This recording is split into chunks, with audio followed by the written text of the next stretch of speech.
En medio de la vasta y helada estepa rusa, se libró una de las batallas más decisivas y sin duda más brutales de toda la historia. Una ciudad entera convertida en un infierno de escombros, donde el destino de la Segunda Guerra Mundial literalmente pendía de un hilo. Hoy hablamos de Stalingrado. Para el invierno de 1942, este era el número de soldados del poderoso Sexto Ejército alemán. Imaginen esto, 250.000 de hombres, completamente rodeados, congelándose, muriendo de hambre dentro de la misma ciudad que habían llegado a conquistar. Y esa es la gran pregunta, ¿no? ¿Cómo es posible que uno de los ejércitos más temidos del mundo terminara en una situación así? Para entenderlo, tenemos que retroceder un poco y ver la cadena de decisiones que llevaron a las fuerzas de Hitler hasta el borde del río Volga y finalmente al desastre. Porque el viaje a Stalingrado no empezó con un ataque directo. No. Fue más bien una serie de cálculos estratégicos, traiciones y, sobre todo, errores fatales. Todo arranca, irónicamente, con un pacto de no agresión en 1939. Claro que era una maniobra táctica que Hitler nunca pensó respetar. Y así fue. En junio de 1941 rompe el pacto con la Operación Barbarroja, una invasión masiva de la Unión Soviética. Pero el avance sobre Moscú se frena en seco por el brutal invierno ruso.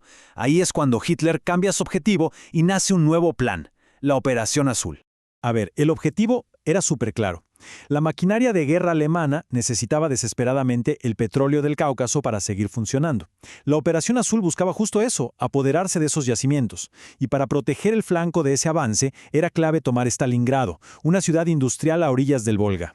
Pero es justo aquí donde empiezan los errores críticos. Hitler, que era muy impaciente, divide al grupo de ejército sur. Peor aún, desvía al cuarto ejército Panzer hacia el sur y luego lo vuelve a ordenar hacia Stalingrado. Esto fue un desperdicio de combustible y, más importante, de tiempo valiosísimo. Estas órdenes contradictorias crearon un caos logístico que le dio un respiro a los soviéticos para reagruparse. Cuando los alemanes finalmente llegaron a la ciudad, la famosa guerra relámpago, la Blitzkrieg de tanques en campo abierto para la que eran expertos, se acabó. Lo que encontraron fue un tipo de infierno completamente nuevo, un infierno urbano. Fueron los propios soldados alemanes quienes la bautizaron como Rattenkrieg, la guerra de ratas. La ciudad, que ya estaba reducida a escombros por los bombardeos, se convirtió en una fortaleza perfecta para los defensores. La guerra se volvió personal, brutal y claustrofóbica. En este campo de batalla, las ventajas tecnológicas de los alemanes casi no servían para nada. Los soldados soviéticos eran maestros de la emboscada, del camuflaje. Preferían atacar de noche, cuando los temidos bombarderos Stuka no podían volar. Se luchaba por cada habitación, cada pasillo. La línea del frente podía ser, literalmente, el grosor de una pared. La presión era sencillamente insoportable. Miren, Friedrich Paulus, el comandante del Sexto Ejército, no solo sufría de disentería, sino que la tensión constante le provocó un tic nervioso en el ojo que se le extendió por toda la mitad izquierda de la cara. Es un pequeño detalle, pero nos da una idea de la escala del tormento que vivían. Mientras tanto, del lado soviético, la rendición no era una opción. El propio Stalin dejó muy claro lo que estaba en juego. Perder Stalingrado significaba perder el acceso al petróleo del Cáucaso. Era como cortarle una arteria vital al país. La orden para sus tropas fue inequívoca: resistir sin importar el costo. Y mientras el Sexto Ejército alemán se desangraba calle por calle en la ciudad, el alto mando soviético estaba preparando algo enorme en el más absoluto secreto: una contraofensiva que iba a cambiar el curso de la guerra. Aquí podemos ver la vulnerabilidad crítica de los alemanes. En el centro tenías al Sexto Ejército, una fuerza de élite curtida en batalla y bien equipada.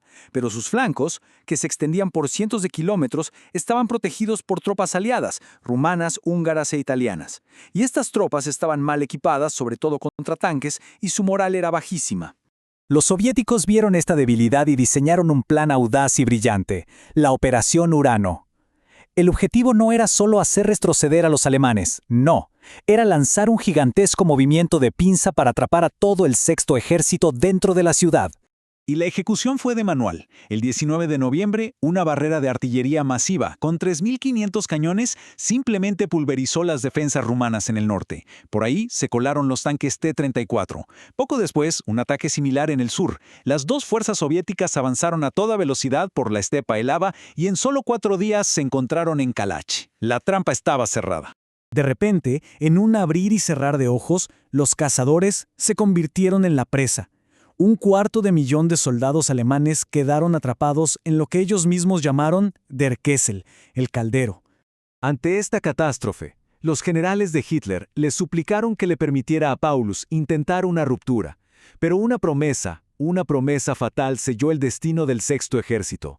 El jefe de la Fuerza Aérea, Hermann Göring, le aseguró a Hitler que podía mantener al ejército abastecido por aire sin problemas. La realidad fue un fracaso catastrófico. Se prometieron 500 toneladas de suministros al día. ¿Saben cuánto llegaba en los mejores días? Apenas 100. El mal tiempo, la artillería antiaérea soviética, la falta de aviones, todo conspiró para que el hambre, el frío y la falta de municiones se apoderaran del ejército atrapado. Y aún así, Hitler se negó a ceder. La orden fue resistir hasta el último hombre. Y en un gesto final absolutamente siniestro, promovió a Paulus a mariscal de campo. El mensaje era claro y terrible. La historia recordaba que ningún mariscal alemán se había rendido jamás. Era básicamente una orden implícita de suicidio. Pero Paulus desobedeció. Atrapado entre su deber y la terrible realidad de sus hombres, eligió la rendición. Las consecuencias de esa decisión resonarían durante el resto de la guerra. En febrero de 1943, esto fue lo que quedó del orgulloso Sexto Ejército. De los casi 250.000 hombres que fueron atrapados, solo 91.000 soldados demacrados y congelados quedaban para rendirse a los soviéticos. Pero su calvario no había terminado. De esos 91.000 prisioneros, solo unos 5.000 sobrevivirían a los durísimos campos de prisioneros soviéticos y lograrían regresar a Alemania años después de terminada la guerra. El costo total de la campaña es casi incomprensible. Si sumamos las bajas militares de ambos bandos y también las muertes de civiles, se estima que la batalla por Stalingrado y sus alrededores costó la vida de hasta 2 millones de personas. Stalingrado no fue solo una batalla, fue el punto de inflexión psicológico y militar en el frente oriental. Por primera vez el ejército alemán había sufrido una derrota de esta magnitud, y desde ese momento la iniciativa pasó a la Unión Soviética. Nos deja con una pregunta fascinante. ¿Qué habría pasado si a ese ejército se le hubiera permitido la retirada? La historia de la guerra, sin duda, podría haber sido muy diferente.